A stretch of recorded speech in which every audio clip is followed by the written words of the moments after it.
तो हजरत मौलाना की बात बिल्कुल ठीक थी और हजरत ने सही बात की है इनको कि पगड़ियां हमने पहनाई हैं, काबर विफाक ने पहनाई है, हमारे बड़ों ने पहनाई है। तो जिनने पगड़ी पहनाई है ना, तो ये पगड़ी पगड़ी नहीं होती, ये पगड़ी 6 गज की जो है ना, अगर ये पगड़ी तो हमारे लिए कफन है कि कफन तो वसूल कर लेना, कबूल कर लेना, पर अपने नजरियात पे सौदाबाजी न। अस्सलामु अलैकुम वरहमतुल्लाहि वबरकातुहू।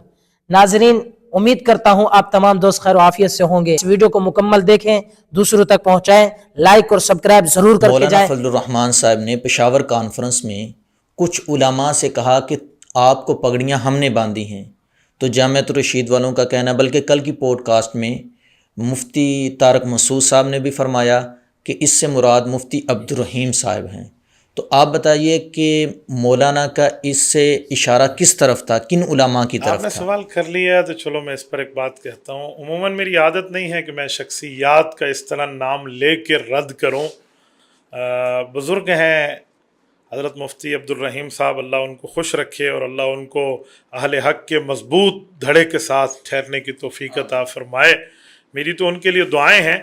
लेकिन अगर मौलाना ने ये लफ्ज़ कहा है कि हमने पगड़ियाँ आपको पहनाई हैं और पगड़ियों के ऊपर चादरें भी हमने ओढ़ाई हैं, ये नामुनासिब जुमला है, तो ये गलत बात है। मौलाना के वो अकाबिर जिनका मौक़िफ़ लेकर मौलाना ठहरे हैं कि हम सरकारी इमदाद नहीं लेंगे, सरकार के साथ रिलेटेड नहीं होंगे, बल्कि हम खुददारी की बुनियाद पर ठहरेंगे, हज़रत को पगड़ियाँ उन्होंने ओढ़ाई हैं, तो मौलाना ने ठीक ही तो बात की है। वही विफाकुल मदारिस के बड़े हैं, या चलो उस वक्त आपका विफाक का बोर्ड नहीं था, तो वो वही लोग थे जिनका नज़रिया इस वक्त हज़रत मुफ्ती अब्दुर रहीम साहब वाला नहीं है। हज़रत मुफ्ती अब्दुर रहीम साहब को अल्लाह पाक जज़ाए खैर दे, वो तो हज़रत मुफ्ती रशीद अहमद साहब ने जो लिखा है ना कि वो सरकारी इमदाद और मामला, वो तो उनके हजरात तो इसकी भी तावीलें कर रहे हैं कि वक्ती ज़रूरत के साथ छोड़ा जा सकता है। तो जो अपने अकाबिर को छोड़ के बैठ गए हों और उनकी ज़रूरियात को हटाकर वो कहें नहीं इन पर एतमाद है, 28 साल देखा है, 22 साल देखा है, तो इसका मतलब हज़रत के नज़रियात को बदल दें, तो वो बंदे तो मौलाना के लिए तो कुछ भी कह दें। लेकिन मौलाना के कहने का मकसद यही है कि जिन अकाबिर के मौक़िफ़ पे मैं ठहरा हूँ, उन्होंने पगड़ियाँ पहनाई हैं, उन्होंने ओढ़ाई हैं, इस पर कोई दूसरी बात नहीं है। हज़रत मुफ्ती अब्दुल रहीम साहब का मदरसा भी है और ये मदरसे का बोर्ड भी चला रहे हैं, लेकिन इनके साथ जो इधर उधर वाले बैठे हैं ना, दाएं बाएं, जिनको मैं ज़रा सरकारी बंदों की बात करता हूँ, उनके तो मदरसे तक भी नहीं है। हजरत क्या मदरसा उनके? जी हम मदरसे वालों की औलाद हैं। ये क्या बात हुई? बदरम सुल्तानपुर क्या होता है? कोई मदरसा तो लाओ। और खलाई मखलूक की बात कल हम सुनते थे, आज खलाई मदरसों की बात सुन रहे हैं, खलाई तालिब इल्मों की बात हम सुन रहे हैं। तो हज़रत मौलाना की बात बिल्कुल ठीक थी और हज़रत ने सही बात की है इनको कि पगड़ियाँ हमने पहनाई हैं, काबर विफाक ने पहनाई हैं, हमारे बड़ों ने पहनाई हैं। तो जिनने पगड़ी पहनाई है ना, तो ये पगड़ी पगड़ी नहीं होती, ये पगड़ी 6 गज की जो है ना, अगर ये पगड़ी तो हमारे लिए कफन है कि कफन तो वसूल कर लेना, कबूल कर लेना, पर अपने नज़रियात पे सौदाबाजी न करना। तो जब आप उस नज़रियात से हट के, और वो भी उन लोगों के मुकाबले में आएंगे जो बराह रास्त आपके शेख और उस्ताद हैं, जैसे मुफ्ती मोहम्मद तकी उस्मानी दामत बरकातुहुम, हज़रत मौलाना मुफ्ती अब्दुल रहीम दामत बरकातुहुम के शेख और उस्ताद भी हैं। आप देखें ना, वो हज से वापसी पर हज़रत को आब ज़मज़म भी पेश कर रहे हैं और पूरी तरतीब इज़्ज़त एहतराम। जब उनके मौक़िफ़ के मुकाबले में आके ये सारे इधर के वो दाएं बाएं और इन सबको बिठा के अपने साथ आप प्रेस कॉन्फ्रेंस में कहेंगे और लाइव कहेंगे, बराह रास्त कहेंगे और मेन स्ट्रीम चैनल पे बैठ के कहेंगे कि जी हम ये, हम वो, हम फला, तो फिर उसका जवाब अगर हज़रत मौलाना बात फरमा दें तो क्या हो गया?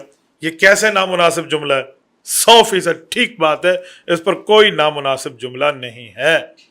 मीडिया ने भी इस बात को बहुत उछाला और आप भी डेरा इस्माइल खान के रहने वाले हैं। कोठे से मुराद आपकी इस्तिलाहात में क्या है? अल्लाह ताला इन सब को अक्ल सलीम अता फरमाए। ये जो मौलाना के ख़िलाफ़ प्रोपागंडा कर रहे हैं, मौलाना पश्तून भी हैं और डेरा इस्माइल खान के भी हैं। डीए खान की बोली हो या पश्तो की बोली हो, उसमें लफ्ज़ कोठा कमरे को कहते हैं। आज तक हमारे मुआशरे में, हमारे इलाकों में यही लफ्ज़ बोला जाता है कि मैं बच्चे की शादी नहीं कर रहा क्योंकि इसके लिए मैंने कोठा नहीं बनाया। मेरे घर में 3 कोठे हैं, मेरे घर में 4 कोठे हैं, तेरे घर में 2 कोठे हैं, इसके घर में 6 कोठे हैं। ये जुमला हमारे यहाँ बिल्कुल आम फाहम है कि कोठे से मुराद कमरा है। पश्तो के अंदर भी और हमारी बेहतरीन माँ जबीन माँ बोली सराइकी के अंदर भी تو مولانا بہترین سرائکی بھی بول لیتے ہیں، اور مولانا ہے ہی پشتون، تو پشتو تو ان کی مادری زبان ہے. تو اس بات پہ اگر مولانا نے یہ لفظ کہہ دیا ہے کہ جو کوٹھا ہے، یعنی جو آپ نے کمرے کے اوپر جھنڈا لگا کے اور کہا دیا بھائی یہ بھی مدرسہ، یہ بھی مدرسہ، یہ بھی مدرسہ، تعداد بتا دی آپ نے، تو اس کے متعلق بات کی ہے. یار مولانا کے موقف کو نہیں مانتے، ان لفظوں والی باتیں بس یہی ہے، کھوٹے سکے ان کے پاس بچے تھے بات کرنے کے لیے. تو ایسا کچھ بھی نہیں ہے. اور بات میں ایک اور کہوں، ہم تو ان کو اچھے معنی میں لے کے جا رہے ہیں کہ کوٹھے سے مراد کمرہ ہے، یہ خواہ سے برے معنی کی طرف لے کے اپنے آپ کو جا رہے ہیں. بھائی ہم نے تو آپ کو یہ نہیں کہا، تم خواہ اس طرف کیوں آ جاتے ہو؟ اس کی مثال تو وہی ہے کہ میں تو آپ کو لے کے آتا ہوں بھینس کے نیچے اور تم بھاگ کے جاتے ہو کٹے کے نیچے.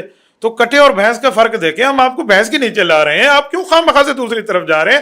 ہم نے آپ کو ایسا کچھ نہیں کہا اللہ کے بندے.